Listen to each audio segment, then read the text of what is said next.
So we are back with another episode of Shorts. And just before I started doing the short, I got very badly mimicked by Sheetal. So I had to change my approach. But, so this is the part of 3TB where we talk about fun, interesting things that we came across and would like to share with you. So I will get started first by giving you a useless piece of information, which is that in 1974, the 3,000-year-old mummy of Pharaoh Ramses II was issued a valid Egyptian passport so that he could be flown to Paris for repairs. How about that? No. So this was Egyptian passport. Yeah. Okay. So they could have at least tried giving the mummy a strong passport, like a Japanese. They didn't want a traveling mummy. Yeah. So the mummy was only able to travel to Paris, I presume. Paris and back. Yeah. No loitering mummies here. And the other thing I discovered in my is that, a lot of times we say this thing that I'll be back in a jiffy. So a jiffy is actually a unit of measure. It is actually 10 milliseconds. It's an actual measurement of time. It refers to one cycle of the computer system clock, which is 10 milliseconds. So when used in physics, it stands for the amount of time that it takes light to travel 1 centimeter. Wow. How about that? That was not useless piece of information, I think. Yes. How you try use jiffy in a sentence now? Light traveling for 1 centimeter. Okay, interesting. So if you come from the world of retail, a jiffy is an iron. Okay. So I don't know if any of you has ever seen that, but you have those standing irons where you use it's a steam iron, which is used to iron clothes in stores, right? To make sure that everything looks pretty and beautiful and uncreased and all of that. Those are also called jiffies. So yeah, I assume it comes from the fact that you can iron a piece of cloth in a jiffy. So there I used it in a sentence for you. Oh, so you know what? I always wanted to, kind of have one of those to quickly, freshen up your clothes. And probably I was not using the right word. I had to search for a jiffy. Yes, it's available and it's really convenient. Okay, so you must buy it. I used to call it some strange things, and the search never landed because for me it was an iron, but it is a jiffy. Okay. It's called a jiffy. Interesting. Let me jump next then. It is not completely useless piece of information, let me put it that way. So I searched about it. The search originated from a news I read about a few weeks back in Ireland, right? And it was, for me, that news was very interesting. So in, I think, mid-September, Ireland essentially had more renewable energy produced than the energy consumed by the whole country in a week, right? For that week. There were reasons for it. So Ireland, a renewable source of energy, primary source is wind. And we had a storm. So Ireland has many storms, I realized. So for that week, the amount of energy produced, renewable energy, was more than the consumption. Then I started reading a bit about it. The sad part was, and I think I remember in one of our podcasts we talked about a smart electricity grid, and where it could aggregate energy from all sources. So the sad part was, even after generating more energy, they had to sell it to Britain because their grids can not take more than 75% of renewable energy. So it's like, these are not smart grids, and they are built to maintain, the renewable energy goes up and down. So the grid has been programmed to get 25% from your fossil fuels and stuff like that. So in a way they had excess and they sold it. But then I realized that, let me check, this was fantastic. I mean, world is moving in the right direction. Are there any countries who actually do 100% renewable energy? And I thought maybe my search would be futile.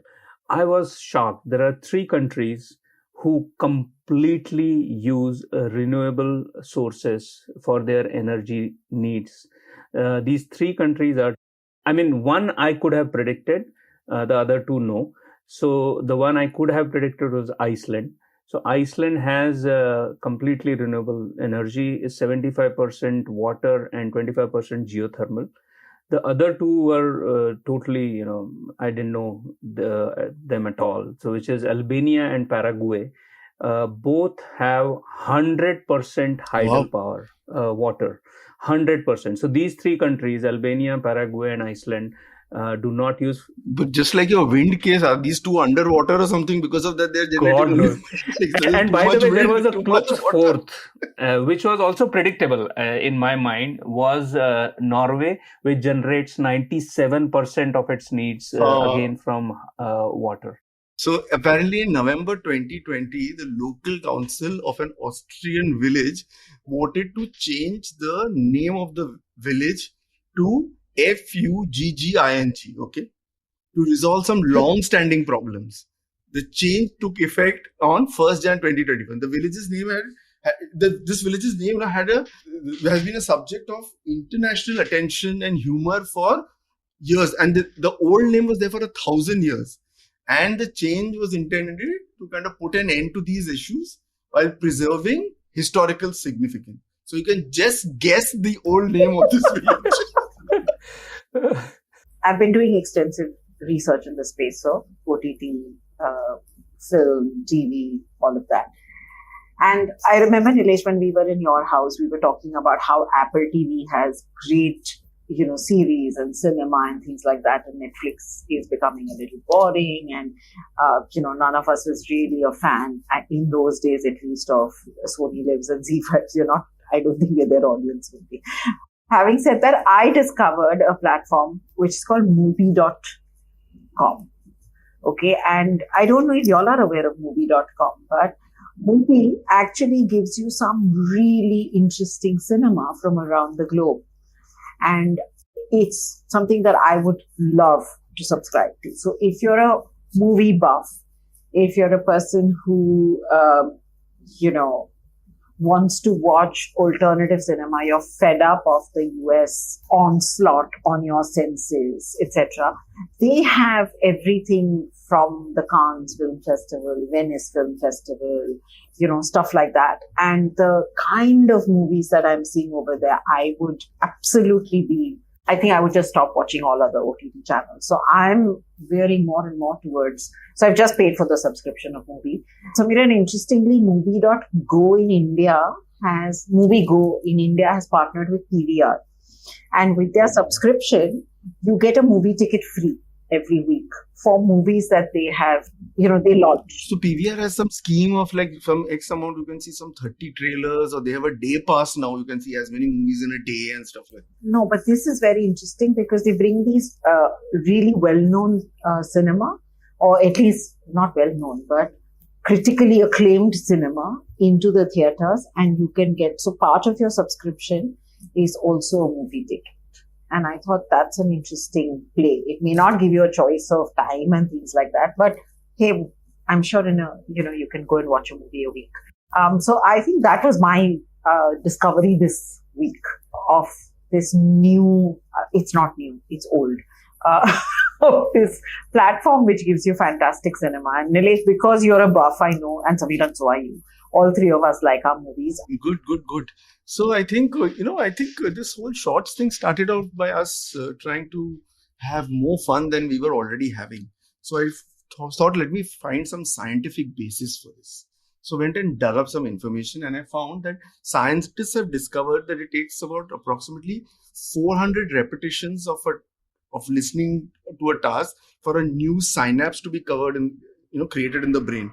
Unless it is done in play and in fun, in which case it takes 10 to 20 repetitions, which essentially means that we are teaching people things about 20 times faster than any other platform because we are having fun while teaching them. So I think we are on the right track here. So I thought that was a great piece of information. So on that note of learning easier, faster, scalable learning, we come to an end of another episode of Shorts. I hope you liked this short piece of our banter. I hope you subscribe to our channels, keep listening, and we'll come back with more shorts.